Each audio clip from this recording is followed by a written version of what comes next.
কোথাও আমাদের নির্বাচন সংশ্লিষ্ট যারা আছেন কোন ধরনের আপ্যায়ন বা আতিথেয়তা গ্রহণ করবেন না।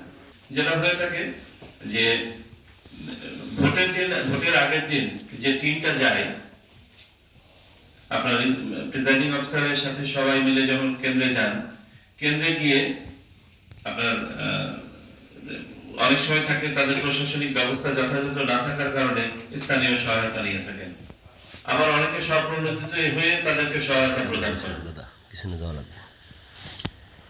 ফলে কি হয়, পরের দিন ওই ব্যক্তি যদি কোনো রাজনৈতিক ব্যক্তি হন বা তার যদি কোনো পক্ষ থাকে, তিনি তার দলবল সহ এসে যখন কেন্দ্রের প্রভাব বিস্তার করতে চান, তখন আমাদের নৈতিক স্ট্রেংথ থাকে না এই লোকটাকে ফাইট করার। এগুলো হতে দেওয়া যাবে না। দেশের সক্ষমতা অনুযায়ী নির্বাচন কমিশন প্রত্যেকের জন্য বরাদ্দ দিয়েছেন। সবাই সমন্বিতভাবে এই ব্যবস্থাপনাটা নিশ্চিত করবেন যাতে কাউকে কারোর উপর নির্ভরশীল থাকতে না হয়। আনসারের সদস্যদের জন্য যে খোরাকি বাবদ যে ইয়েটা আছে সেটা আগে দিয়ে দেওয়া হবে, তাদের ডিউটির টাকাটা হয়তো পরে পাবেন, বাট খোরাকির টাকা আগে পেয়ে যাবেন, যাতে তাদেরকেও যেন কোনো কষ্ট করতে না হয়, সবাই পেয়ে যাবেন। কোনো অবস্থাতেই যেন আমরা কারো আতিথেয়তা বা আপ্যায়ন গ্রহণ না করি না হবে। প্রেফারেবলি এটা যেন একটা ক্যামেরা, সিসিটিভি ক্যামেরা সম্পন্ন এলাকা হলেই ভালো। এবং আমরা সকল রাজনৈতিক দল এবং ইন্ডিপেন্ডেন্ট প্রার্থী সহ আমাদের বিভিন্ন দূতাবাসে কর্মরত আমাদের মাননীয় রাষ্ট্রদূতগণ এবং তাদের প্রতিনিধিদের উপস্থিতিতে জুমে একটি ব্রিফিং করেছি আজ থেকে আনুমানিক 10-11 দিন আগে ইলেকশন কমিশনে।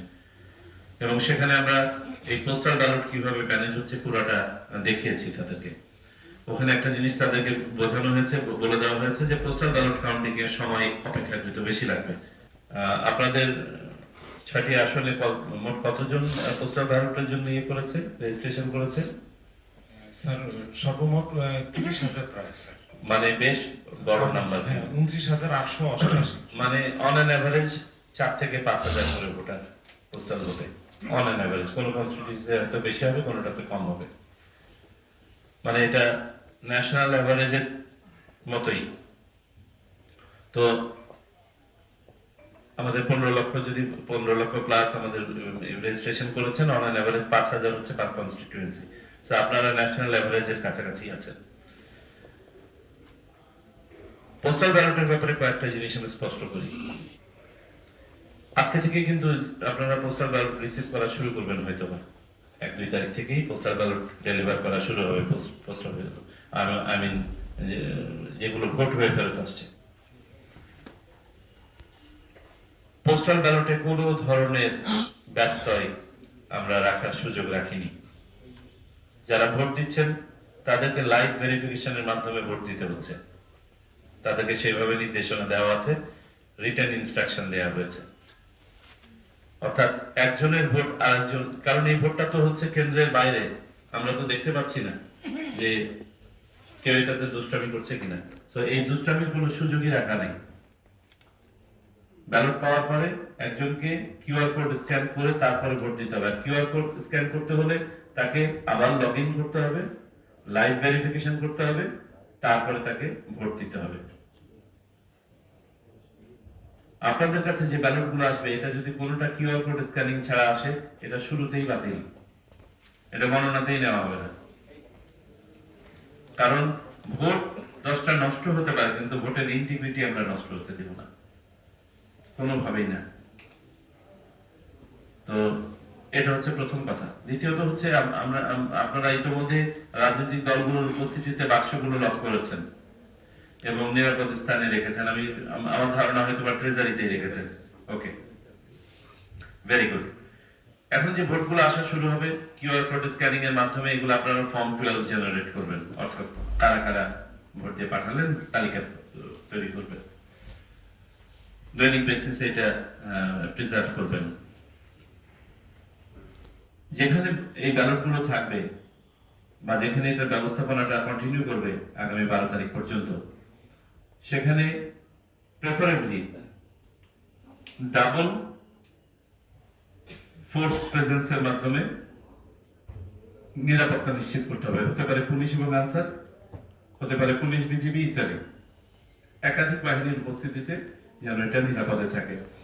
সিসিটিভি ক্যামেরা যেন লাগানো থাকে ওই এলাকায়, যাতে করে ওইখানে কারা কারা এন্ট্রি করছে সার্বক্ষণিক তদারকি দেখা যায়, গোয়েন্দা সংস্থার নজরদারি থাকবে।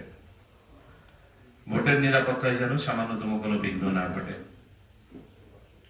গণনার দিন আমরা একটা সংখ্যা নির্ধারণ করে দিয়েছি। প্রত্যেক 300টা ব্যালটের জন্য একজন করে পোলিং অফিসার নিয়োগ দেওয়া যাবে। একজন প্রিজাইডিং অফিসার থাকবে প্রত্যেক কনস্টিটিউয়েন্সির জন্য, এবং কয়েকজন সহায়ক অফিসার নিয়োগ করা যাবে রিটার্নিং অফিসারের প্রয়োজন অনুযায়ী। তবে 300 জনে একজন, এটা আমরা একটা রেফারেন্স হিসেবে দিয়েছি। আপনারা চাইলে রিটার্নিং অফিসারদেরকে ফ্লেক্সিবিলিটি দেওয়া হয়েছে, তারা চাইলে সংখ্যাটা বাড়াতে পারবেন।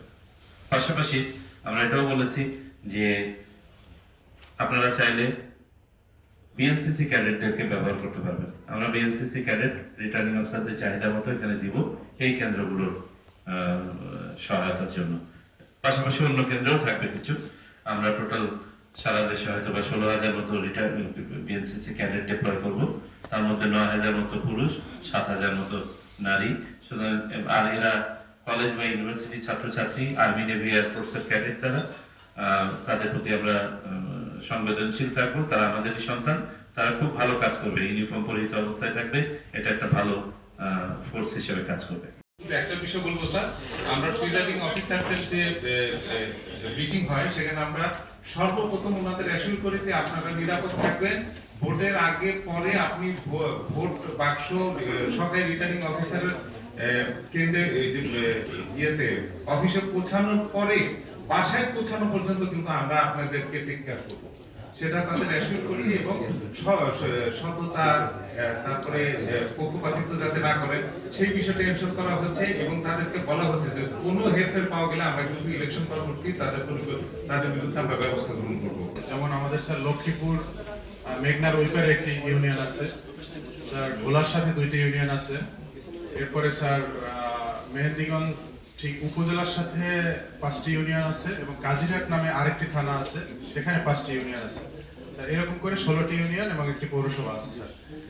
এখানে স্যার আমাদের কোস্টগার্ডের যেগুলো নদী মাতৃক যে ইউনিয়নগুলো, চারপাশে নদী, ওখানে স্যার আমাদের কোস্টগার্ডের 5টি ক্যাম্প করা হয়েছে।